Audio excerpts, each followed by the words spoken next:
ये प्रियंका गांधी जी को भी याद रखना चाहिए। चाहे आपका भूतकाल हो, चाहे आपका वर्तमान हो, आप सब लोग, चाहे ईवीएम हो या चाहे कागज पे लिखा हो, जब आप लोगों के चरित्र में जो है किसी तरह की मर्यादा नहीं है। मैं तो नहीं हूं, जनता की प्रतिनिधि हूं, कलाकार तो नहीं हूं। इसीलिए मैं भी सदन के सामने कुछ तथ्य रखना चाहती हूं, लेकिन सिर्फ तथ्य के रूप में रखना चाहती हूं।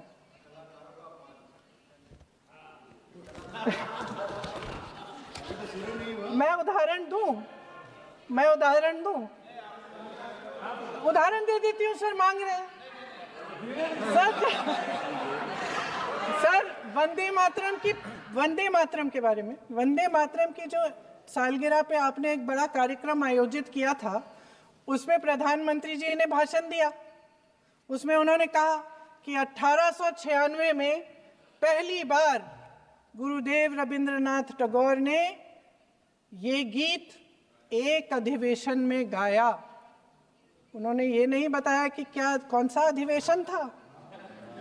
महासभा, हिंदू महासभा का अधिवेशन था, आरएसएस का अधिवेशन था। किस बात से कतरा रहे थे कि ये कांग्रेस का अधिवेशन था।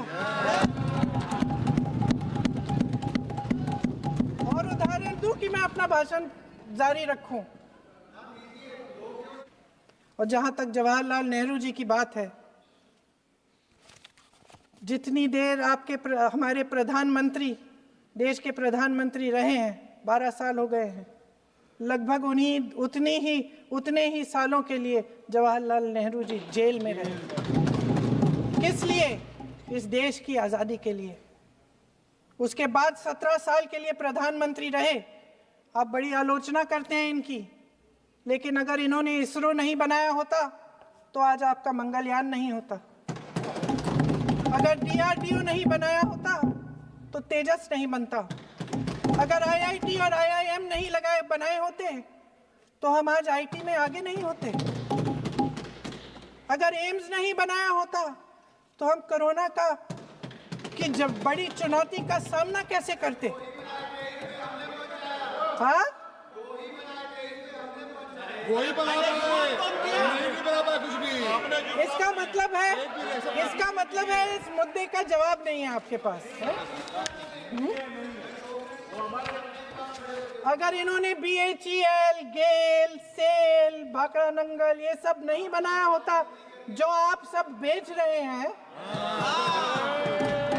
तो ये विकसित भारत कैसे बनता। और मत कहिए बाकी।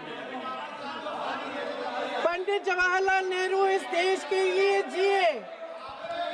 सुन लीजिए, बाकी भी बेच देंगे। पंडित जवाहरलाल नेहरू इस देश के लिए जिए और देश की सेवा करते करते उन्होंने दम तोड़ा। फिर भी सुन लीजिए, मेरी एक सलाह ले लीजिए। सर मैं आपके माध्यम से सलाह दे रहे हैं। हम छोड़ना नहीं। सर मैं आपके माध्यम से एक सलाह दे देती हूँ। हमारे प्रधानमंत्री महोदय 12 सालों से इस सदन में हैं, मैं मात्र 12 महीनों से हूँ। फिर भी छोटी सी सलाह है।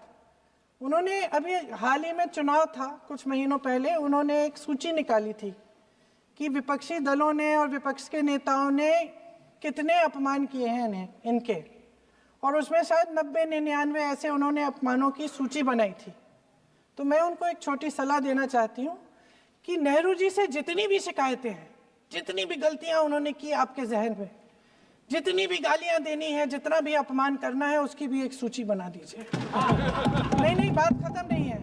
999 अपमान, 9999 अपमान, सूची बना दीजिए। और फिर हम एक समय निर्धारित करते हैं। जैसे हमने 10 घंटे आज वंदे मातरम पर हमने बहस किया है ना, उस तरह से हम अध्यक्ष महोदय जी से पूछेंगे, एक समय निर्धारित करेंगे, 10 घंटे, 20 घंटे, 40 घंटे, जितने घंटों में आपकी ये शिकायत पूरी हो जाए, माननीय सदस्य आप शांत हो जाए और हम बहस कर लेंगे। लेकिन इस सदन का कीमती समय, जिसके लिए हमें यहाँ पे जनता ने भेजा है, जैसे हमें जनता की समस्याओं को हल करने के लिए चर्चा करनी चाहिए, इस्तेमाल करना चाहिए, उसको एसी के लिए इस्तेमाल करिए। उसके बाद जैसे अंग्रेजी में कहते हैं ना, जैसे अंग्रेजी में कहते हैं कि once and for all let's close the chapter, close कर लीजिए।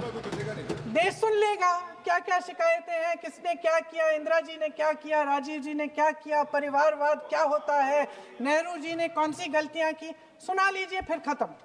उसके बाद बेरोजगारी, महंगाई,